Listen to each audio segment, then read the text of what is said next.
If you haven't heard about Anchor, it's the easiest way to make a podcast. Let me explain. It's free. There's creation tools that allow you to record and edit your podcast right from your phone or computer. Anchor will distribute your podcast for you so it can be heard on Spotify, Apple Podcasts, and many more. You can make money from your podcast with no minimum listenership. It's everything you need to make a podcast in one place. Download the free Anchor app or go to anchor.fm to get started.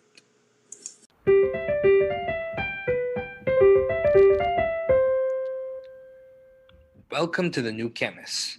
We're glad you're listening. Feel free to download this podcast on Google Podcasts, Apple Podcasts, and Spotify. Here on the New Chemist, we discuss chemistry, which simply put is the science of change, as well as careers, community research, and COVID-19. We're happy you're tuning in. My guest today is Dr. Todd Golub. Thanks for joining me today. It is good to hear from you. Just briefly, I'll inform my audience about you.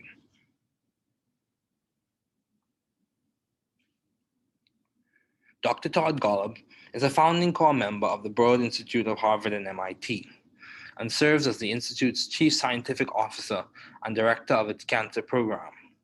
He is also the Director of the Gerstner Center for Cancer Diagnostics at the Broad Institute. He joined the faculty at the Dana-Farber Cancer Institute at Harvard Medical School in 1997.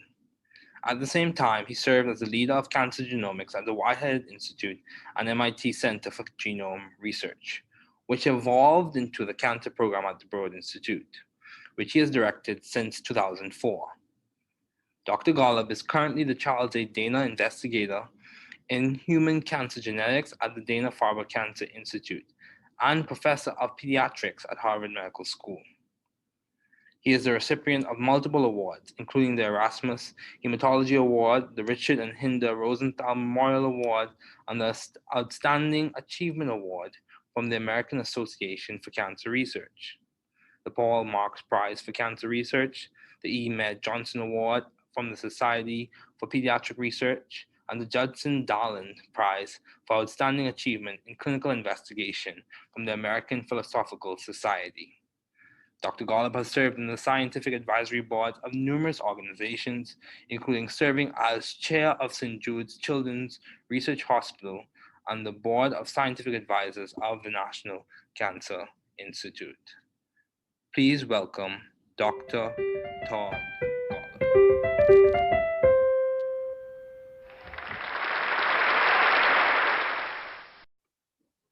Okay, Dr. Golub, thanks for joining me today. It is good to have you on. So, given all your responsibilities and accomplishments, I thought it would be good to have you as a guest on this podcast, serving at one of the leading institutes at Harvard and MIT. So my first question for you is, what have been your longstanding interests in the field of science?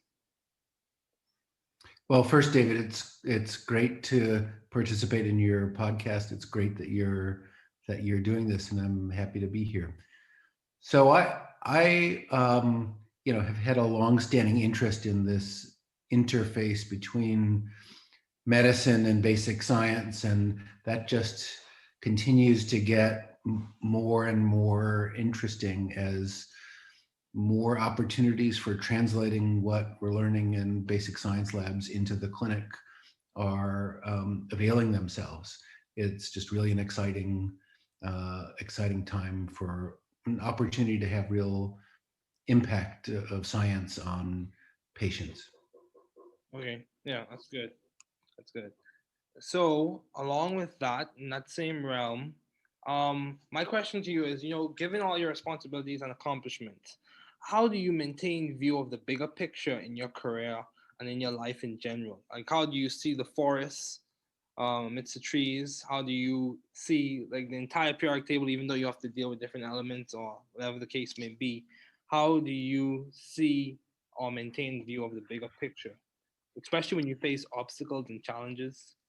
Um, I think getting this balance right of the big picture and the focused details is the most important thing in science Okay. and the hardest at the same time to do. My view is that the big picture is super critical, Okay. because you need the big view of where you're going and why you're bothering to go there, because otherwise, what's the point of a particular experiment if it's not taking you someplace you want to go, whether that's a concrete goal of um, trying to cure some disease like cancer that I'm particularly interested in, or if you're trying to go down the path of unfettered discovery to discover something that's fundamentally new. um, Having the big picture is critical. How do you do that? I'm not sure I have a recipe, except that the question that I like to ask myself and members of my lab all the time is, let's imagine that the experiment that you're planning now were to be as successful as you hope it will be. Okay. Will it make a difference? And will people care? In my view, the worst possible experiment or project is one that's successful in the narrow sense, but nobody cares. Nobody pays attention to it, doesn't really move the needle, doesn't impact the field.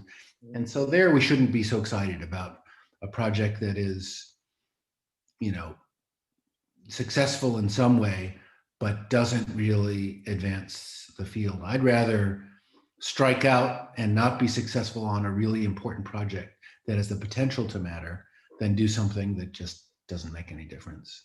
Okay. So I think trying to keep that eye on the ball on the big problem you're trying to solve and not be too distracted or demoralized when the shorter term obstacles pop up, as they always do.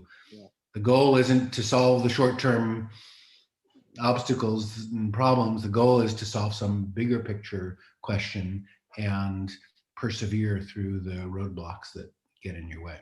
Yeah, I completely agree. Perseverance is very important, especially in this time where a lot of people are facing different challenges, even in the academic sense, with classes being in a different format from what they used to, or in the economic sense with the loss of jobs. So, along the same lines, how have you been adaptive and or creative in the field of science? You work at one of the most prestigious schools. How have you been adaptive or creative?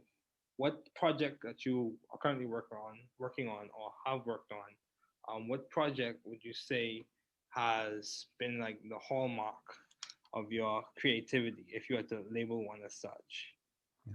Well, I'm so glad you asked this question about creativity, because I think creativity is just at the heart of pretty much all great science, Okay. any aspect of science. And I think that concept of creativity comes as a surprise to many. I think many non-scientists think about science as, oh, you must be really brilliant and or have kind of encyclopedic knowledge of scientific facts, and that's what they think science is: being a master of the universe of scientific details. And I suppose that stuff doesn't hurt, but it's certainly not enough.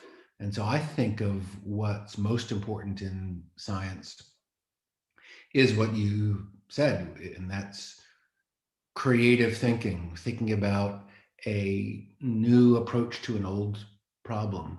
For example, really trying to think in novel, out of the box kind of ways. That's just super critical. And I think, I maybe have an extreme view of this, but I think that scientists should be surrounding themselves with other creative people, non-scientists, artists, for example. So, with that in mind, I helped start an artist in residence program at the Broad Institute, Okay. where we bring in every year one or two artists who are creative in their way.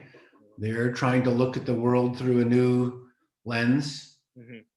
in their way and in their own language. And so we bring them in and have them hang out at the Broad Institute and talk to scientists with the hope that that sort of creative thinking very indirectly will have a benefit on the creative thinking of scientists at the Broad. Okay, wow, that's commendable. So my question to you is along the same lines. So it's quite clear that you have been successful in terms of in the additive process when it comes to research and projects in your lab. So how do you go about coming up with ideas for research? Do you like reference old literature and review the previous literature and get insight from the past, or is it just like you get a spark of insight or innovation? How do you go about coming up with new ideas for you to do research on you in your lab? So that's an interesting question, and I don't have a process for it, Okay. um, and I would say that the steps in getting to a great idea for a new project, at least for me, tends to be kind of long and hard Okay. and involve discarding a lot of ideas that maybe at first seemed like they were awesome, but then on further scrutiny, either by me or more commonly by someone in the lab, a postdoc or a student, and other scientists, when they press on that idea, come to discover, it's not actually a great idea, or it's a great idea in principle, but in practice, there's no way to really actualize it. Okay. So, and I think this is sometimes frustrating to people, like new people starting, relatively early in their research careers, who have this expectation that, oh, these ideas for a great project are supposed to come really easily, and you should be able to go quickly from the kernel of an idea to the execution of a project. And they get frustrated when this process of refining and pressing on an idea until you get it really right, they get frustrated when that takes time. And I think that amount of time, whatever it takes, is well worth it, Okay. rather than rushing to just start executing on a project idea before you've really thought about its potential upside Okay. and the potential risks with it. Now, it's also an interesting question. How does that process of coming up with a great project idea relate to the past versus the future? Mhm. On the one hand, if you're totally ignorant of the past, you're at risk of just doing the same experiment someone else has done and failing at it again. Mhm. On the other hand, if you're too hamstrung by what's come before and you only base what you're going to do based on the next step that seems obvious given what's already been done, I think that kind of limits your scope. Okay. And so for me, most projects actually don't start with a review of the literature. They think in a completely blue sky about what might be possible in the future, um, and then go back and ask, okay, this seems like a really good idea. Has nobody really ever done this before? And then scour the literature to sort it out. I think that's, at least for me, a better order. Okay. Start with the big idea and then fit onto that big idea what's come before, rather than try to piece together a project based on the past. Okay. Yeah, that's good. That's good. So, um, I would say many people would say or argue that Harvard or MIT, those are good institutions for students to thrive scientifically and intellectually. So, how have you sought, or how did you find this good environment for you to thrive scientifically and intellectually? What did it just happen through serendipity, or was it the grind or grit? How did you go about finding a good environment for you to thrive? Yeah. So I think this question about scientific environment is really critical, Okay. and maybe the most critical uh, thing to think about. Often when people are leaving our group to take up, for example, faculty positions elsewhere, or scientist commission positions in companies, sometimes they come with a spreadsheet that says, okay, here's how many dollars are being offered from this university and that university, and here's how many square feet of space I would have in this position versus that position. What do you think? And my answer is almost invariably, that rarely matters too much. What matters more is the intellectual environment of colleagues and Mhm. trainees that you're surrounded by. And if that's awesome, whatever resources available is probably going to be sufficient. If that sucks and you're, on an island, it kind of doesn't matter how much financial resource or how much space you have.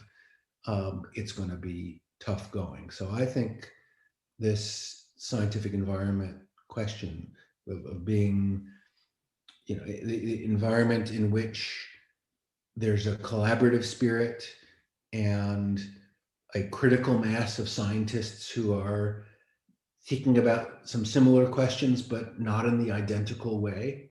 Mhm. Um, that's what makes for a really ripe um, uh, environment for research. And so you're right. The Boston community is pretty amazing with respect to the large number of faculty and students and trainees and other scientists in this community. And I think that makes us all better. How did I wind up here? Yeah, mostly by serendipity, but just continue to be drawn to it because of this richness of scientific discovery and curiosity and people. Okay. Yeah, that's good. So, in terms of if you had to given all your responsibilities and accomplishments, how are you maintaining a balanced life, or how do you maintain a balanced life? Well, I'm not sure I can claim to have succeeded in maintaining a balanced life. I Okay. think for some people, dividing their life into work and non-work personal life with a bright line between the two is what makes them happy and is effective. My brain doesn't work that way, for better or for worse, and so I tend to think of what I do as a person and as a scientist as a big continuum where sometimes the balance is wrong at Okay. any particular time, Okay. and then it swings the other direction at a different period of time, and that kind of flexibility uh, works for me. I think one of the skills in developing as a PI that often doesn't come naturally, Okay. didn't come naturally to me, but now I've gotten better at it, is how to say no to things, Okay. and to really only say yes to those things that you think are going to really drive your own scientific program Okay. or have some other kind of positive impact, supporting students and trainees or making the world a better place in some other way. If it doesn't really move the needle in some dimension Mhm. that's significant, just say no. Yeah. And that is easier said than done, but um, doing that can have a big impact on your sanity and work-life balance for sure. Wow, that's good. Yeah, I completely agree.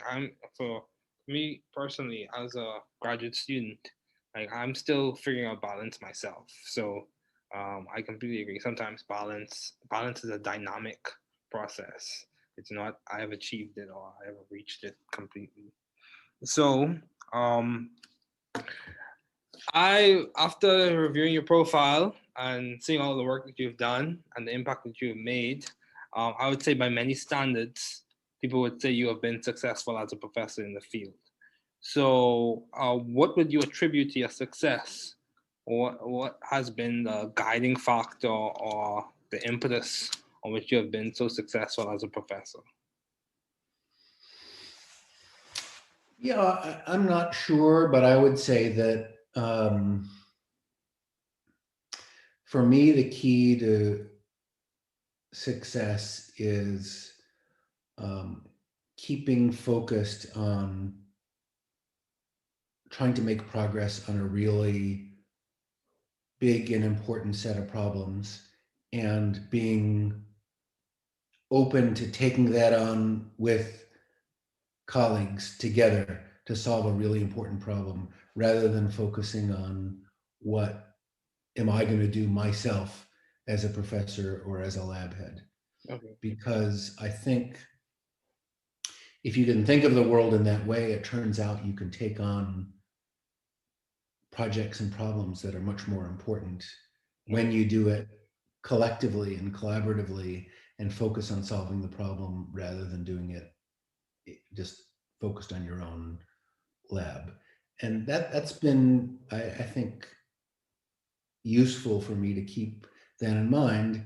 And if you do that and wind up making scientific progress, it does just fine for your own career. Mm-hmm. So it's not like it's falling on your sword to collaborate and to share in authorship or leadership of a complex project if the project really benefits from that joint leadership. There's plenty of notoriety to go around for everybody.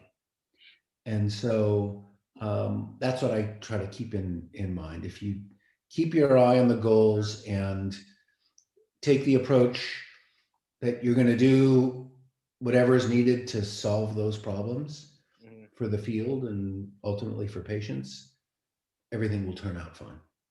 Okay. Yeah, that's good. So, um, at the Broad Institute, I noticed there's a lot of collaboration. You mentioned how you even have collaborations from people who may not work directly in the field of science, as you mentioned with the artists in residence. So, how have you maintained vision and teamwork in your environment? What has been the, how have you done that? Yeah. So I think um, the key to teamwork, I think, is having a goal that everyone is excited about. Okay. Feels like there's common cause. Yeah, that's a really important problem that I couldn't solve by myself, but I could be part of solving it together Yeah. with others. And so, if the problem you're trying to solve isn't very important, Mm-hmm. why put up with the complications of some kind of complex, collaborative, team-based approach to science? Much simpler to do things just in your own group. Mm-hmm. But once you realize that actually you can't move the needle in the same way that you can by working together, then the synergistic, collaborative, team-based science is logical for Okay. what you would want to do. And you're happy to put up with the, occasional complexities of, yeah, it's sometimes decision making is less straightforward when you have multiple leaders working together to solve a problem than it is if you just have an individual leader. Oh, well, that's part of the cost of taking on a project which, if successful, will really change the world. And that's a trade-off I'm more than willing to take. But that's why, again, getting back to where we started, it's super critical to make sure you're working on the right problems. Mm-hmm. Because if you're going to try to organize all this complex interaction and collaboration, but for a project in a goal that doesn't really matter, who needs it? Yeah, that's true. And similarly, I think, some people have what I think is a bit of a fantasy that if you simply put people from different disciplines together in Hmm. the same building, for example, or on the same floor, or around a coffee machine, that somehow a beautifully synergistic, multidisciplinary discovery will come out of it. Hmm. I don't think that happens very often. Rather, I think the way it works is that if you have a group of people that are aligned in their desire to solve a problem, and they share the view that we should bring whatever discipline and expertise and approach is needed to solve the problem, then you're well positioned to make multidisciplinary discoveries because you're trying to solve the same problem. You're all rowing together. Okay. So, taking a shift or switching gears, why did you choose medicine as a field to do your doctoral studies in? Why did you choose to go to med school? So, like many people, coming out of college, I was torn between should I go to graduate school? Should I go to medical school? Should I do MD, PhD? And, I was tortured by that distinction, as many are. In the end, I decided to go to medical school, trying to pack in as much laboratory research as I could as a medical student. Um, because I decided that in the end, I was really intrigued by medical problems. I was motivated by wanting to help patients. And I like the idea of the science inside medical challenges, and that to really do that well required really understanding the nature of the problem. So I don't see patients anymore. I don't take care of patients anymore, but I'm really glad that I did medical training because I feel like it helps me understand the problems that are really in need of solutions. Okay. It helps me understand what's feasible in a hospital healthcare kind of uh, setting, and that's very rewarding. Because I didn't do a PhD, there are some fundamental gaps in my fund of knowledge Okay. that you could say, well, that's a handicap, and it probably is in some ways. On the other hand, mm, sometimes focus training that can happen in a PhD puts the blinders on Okay. in a way that overly narrows a focus in a particular area. And so my possibly, naive view of science also has certain upsides in that um, I feel like I've had kind of an open mind to possibility because I haven't been too constrained by, having been down an alternate path Okay. before. Okay. Yeah, that's good. Yeah, I could say a lot of people do encounter the challenge where they are pressed between or trying to decide between grad school, med school, and the PhD. Yeah, that is definitely a battle to fight. But you also did pediatrics as your residency. Why did you choose pediatrics as opposed to internal medicine or oncology or medical oncology or radiation oncology? Why did you choose pediatrics? So the honest answer is that I found pediatricians to be really nice people. Okay. And we discussed before, the environment that you're in is a really important part of work. And so I liked uh, being surrounded by pediatricians because I thought they were genuine, Mm-hmm.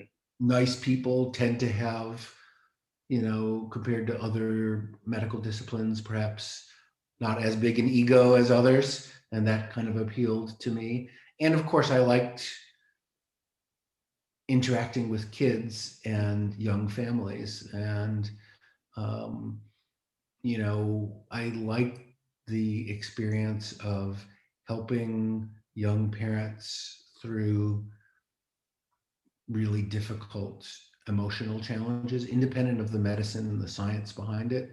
I subspecialized in pediatric oncology. Okay. And, when young parents are faced with the news that their kid has cancer, that's the worst possible news, most parents can imagine. And so having to break that news to them, on the one hand, was very difficult and unpleasant. On the other hand, it was one of the things that brought me the greatest satisfaction and as a doctor, because if you can help a family Mm-hmm. through the darkest period for them and help them see a ray of light and help them understand something really complex and help them see that there's reason for hope Yeah. without sugarcoating it, Mm-hmm. then you've really done something personally meaningful.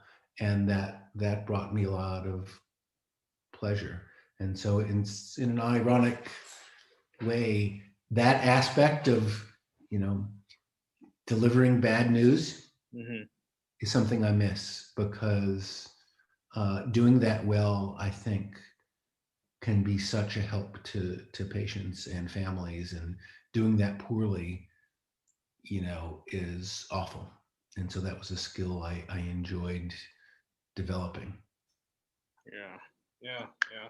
I actually have a relative who's a pediatrician, and he echoes some of the same sentiments in that, yeah, my dad is a pediatrician. He echoes some of the same sentiments in that one of the things he enjoys seeing is how resilient children can be, even in the midst of facing those challenges with diseases and stuff like that.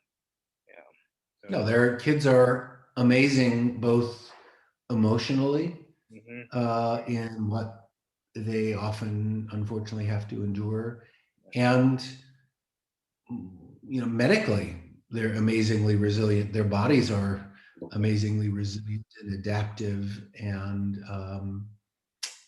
so there's also some really interesting science Yeah, in there as well. I agree. So as we conclude, um, do you have any advice to those wanting to pursue the field you are currently working in, studying in, matriculating in? If you had to give advice to whether it be scientists who are facing challenges in the midst of COVID, or undergraduates who aspire to a profession that you are working in any of those areas, what advice would you give?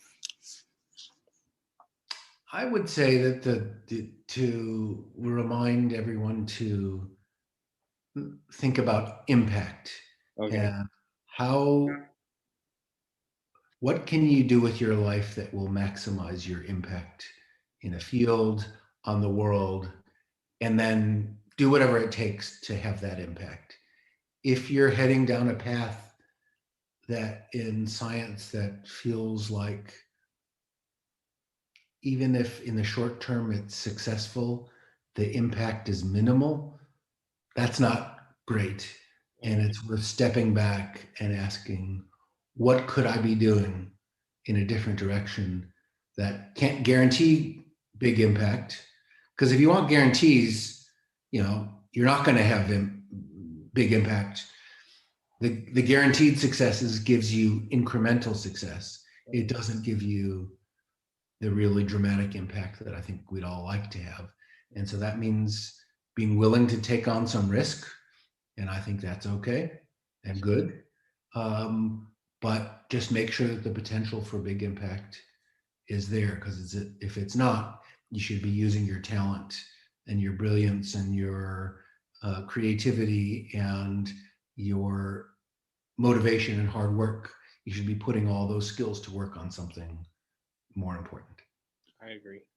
So, Dr. Golub, thank you so much for joining me today. It was good to have you on.